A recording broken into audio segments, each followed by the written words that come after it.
Look around your room right now. Be honest. Does it look like a place where a new life starts? Or a place where dreams come here to die? You say you want to study, read, work out, change your life in your 20s. But every night the same thing happens. You open your door, you see your bed, you grab your phone, and suddenly it's 2 a.m. and you hate yourself again. What if the problem is not your mind, but your room? Today's story is about Ollie, a 24-year-old who thought he was lazy and broken. But when he changed his environment, everything changed. His focus, his health, even how he saw himself. If you feel stuck in your 20s, this story might be the moment you realize your room has been controlling you, and you can take that control back. Watch this story to the end. You'll leave with one simple change that can start turning your life around today.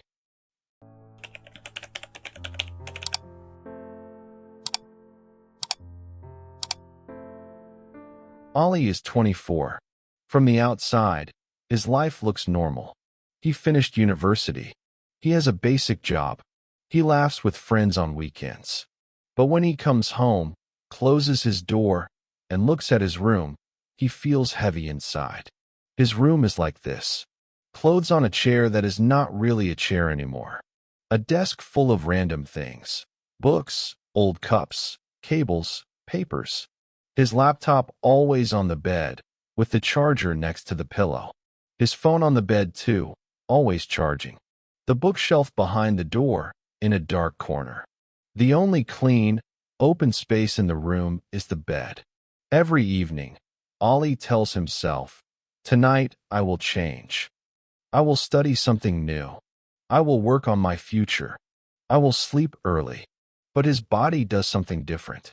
He opens the door, sees the bed, drops on it, takes his phone, and starts scrolling. TikTok, Instagram, YouTube, video after video. 1 hour, 2 hours, sometimes 3. Then he sleeps late, wakes up tired, and feels like a failure. He thinks, "I'm lazy. I have no discipline. My 20s are going away, and I am wasting them." Maybe you know this feeling too. One Sunday, his friend Omer comes to visit. He is also in his 20s, but people always say he is so disciplined. He walks into his room and looks around quietly. He doesn't speak for a few seconds. Then he says a sentence that hits him hard. "Your room is perfect for the life you don't want." Ollie feels angry and confused. "What do you mean?" He starts to point at things. "Your bed is the first thing you see when you open the door. Of course you lie down. Your phone and laptop are on the bed. Of course you use them. Your books are behind the door. You don't see them. Of course you don't read. Your gym bag is under your clothes, inside the wardrobe. Of course you skip the gym." Then he says, "Your room is telling your brain what to do. It says, sleep here, scroll here, eat here. It does not say, study here, create here, exercise here." Ollie is quiet. He always thought every night was a new choice.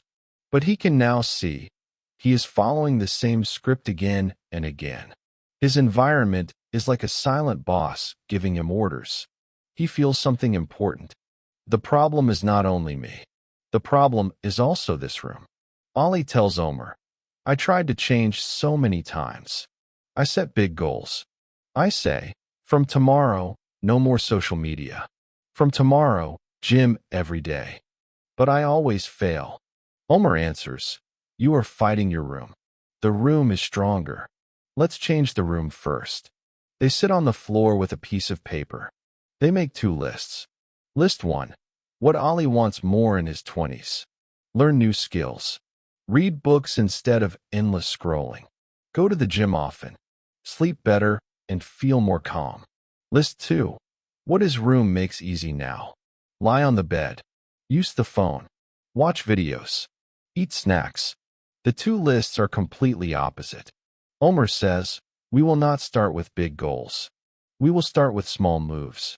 We will make good habits easy to start and bad habits harder to start." They don't throw away everything. They don't buy new furniture.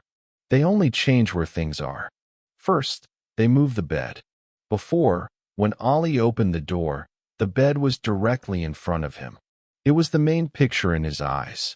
Now they push the bed to the side, more in a corner.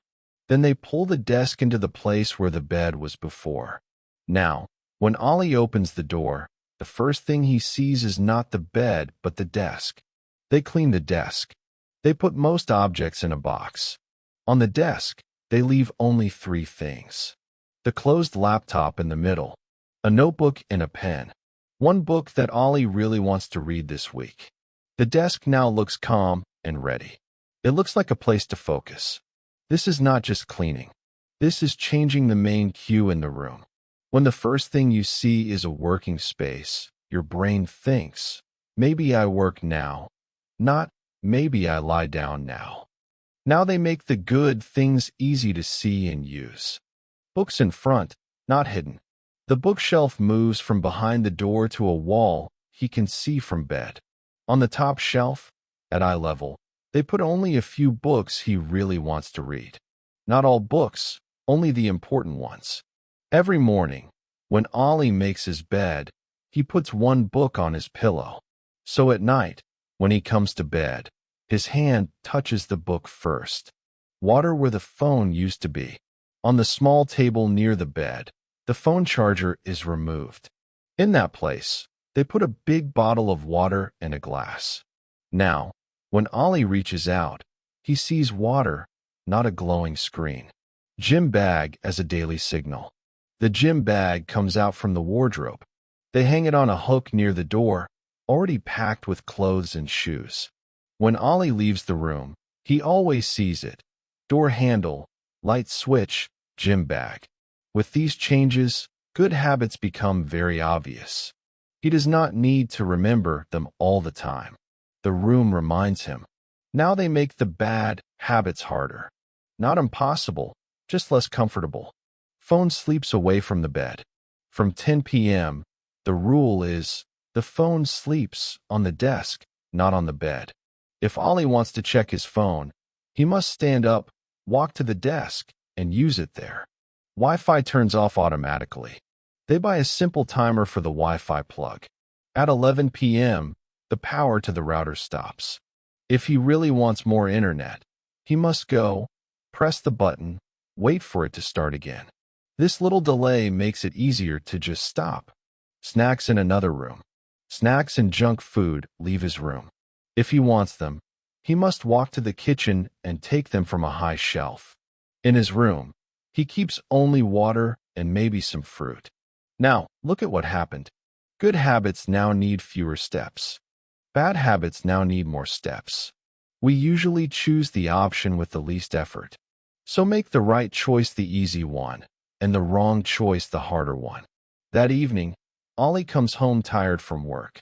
Before, he would open the door, see the bed, and fall on it. Now, he opens the door and sees the desk with the chair slightly out, the notebook open, and the lamp on. It looks warm and inviting. Without thinking deeply, he sits down, just for 1 minute. He writes one sentence about his day in the notebook. Then he opens his laptop and remembers an online course he saved before. He tells himself, I'll watch only 5 minutes.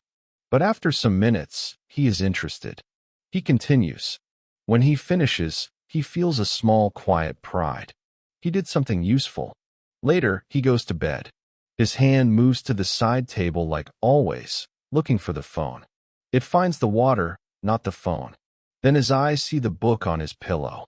He still wants to check his phone, but to do that, he must get up and go to the desk. He is tired. So he says, okay, I will read just 1 page. This 1 page sometimes becomes 10 pages. Sometimes it really is only 1 page. But there is a big change. The default is now reading, not scrolling. The first night is not perfect. He still checks his phone once. But he sleeps earlier than usual, and he feels a little better about himself. After 7 days, patterns start to appear. On days when the desk stays clear and the book is on the pillow, he almost always reads at night.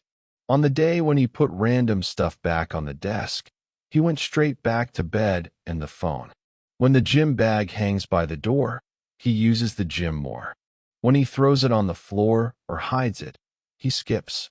He understands something important. His environment is like a remote control for his habits. The desk tells him, work a little. The book on the pillow tells him, read a little.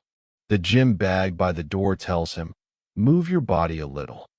He is not a completely new person. He still feels tired. He still likes social media.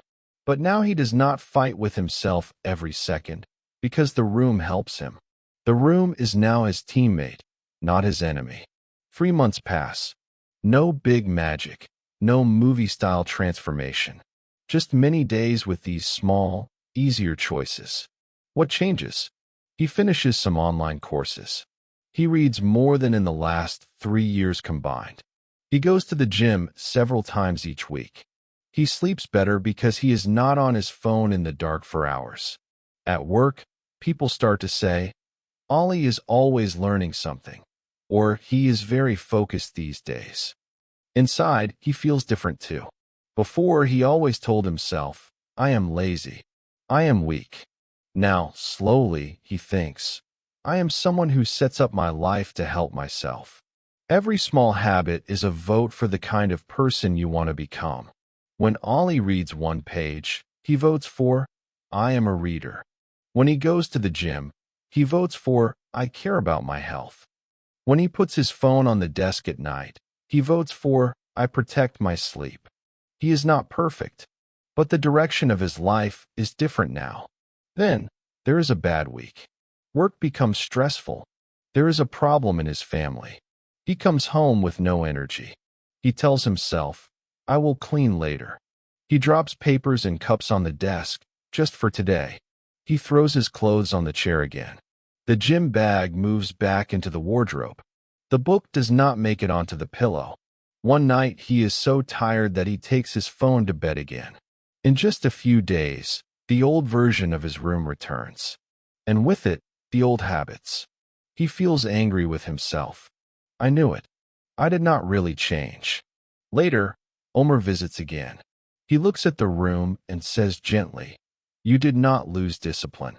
You just changed your environment back. Let's fix the room again. They repeat the same small steps. Clear the desk. Put the book on the pillow. Hang the gym bag by the door. Move the phone away from the bed.